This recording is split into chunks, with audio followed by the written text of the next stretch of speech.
Miss হবে না আপনার পছন্দের টিভি শো। দেখুন জি5 অ্যাপে একদম ফ্রি। তোমাদের জামাইয়ের সামনে এই লাঠিটা এমন ঘোরাবো না যে তোমাদের জামাই আসবে না, তোমাদের জামাইয়ের ঘাড় আসবে। ওই গোমরা মুখ পুরো না পুরো ঠান্ডা হয়ে যাবে। এই ঘুরে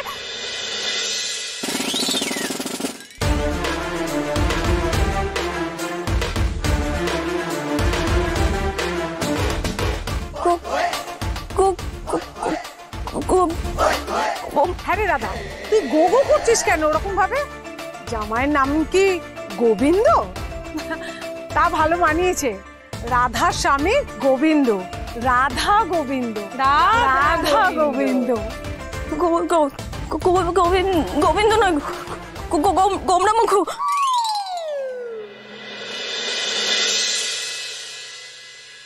জামাই বাবা,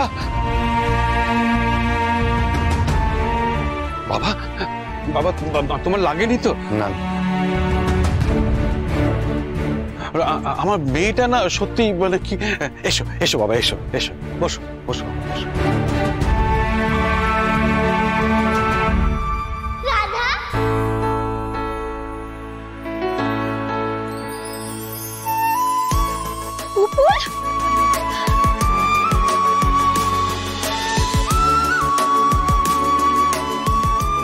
আমি এসে গেছি রাধা, আমি তোমার কাছে এসে গেছি। তুমি সত্যি এসেছো? আমি তো বিশ্বাস করতে পারছি না। আমি স্বপ্ন দেখছি।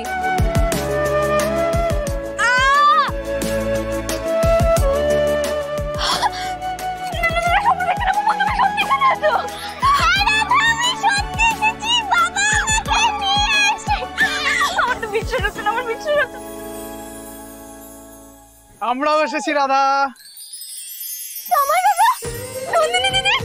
তোমরা সত্যি এসেছো? আমি বিশ্বাস করতে পারছি না। সবাই দাদা, এগুলো কি এনেছো? এগুলো হচ্ছে তোমার জন্য উপহার, এখানকার সবার জন্য উপহার, বাড়ি থেকে পাঠিয়েছি এগুলো। আমি এখনো বিশ্বাস করতে পারছি না। এটা কি সত্যি আমার সাথে হচ্ছে? হ্যাঁ রাধা, এটা সত্যি, বিশ্বাস করো। আচ্ছা, আপনাদের জন্য আমাদের বাড়ি থেকে অষ্টমঙ্গলা তত্ত্ব পাঠানো হয়েছে।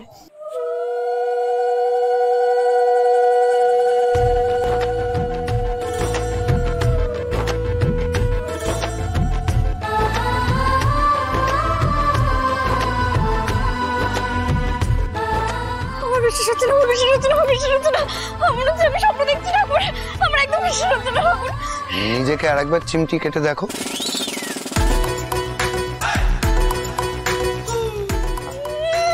আমি নিজেকে কেন চিমটি কাটবো শুনি? কেন আমি নিজেকে চিমটি কাটবো? আপনি চান যে আমি নিজেকে চিমটি কেটে কেটে কেটে আমার সব চামড়া আমি উঠিয়ে দিই, তাই তো? আপনি একটা কাজ করুন, আপনি না নিজেকে নিজে চিমটি কাটুন। নিজেকে নিজে চিমটি কেটে কেটে নিজের গায়ের সব চামড়া তুলে ফেলুন। চামচিকে কোথাকার। এই রাধা, সব কি হচ্ছে? কি ভদ্রভাবে কথা বলো, এটা কিন্তু বাড়াবাড়ি হচ্ছে। আমি কি তোমাকে এই শিক্ষা দিয়েছি? না না, আপনার কোনো দোষ নেই, ভালো শিক্ষাটা নিতে পারেনি আসলে। জি5 ডাউনলোড করুন আর সব এপিসোড দেখুন একদম ফ্রি।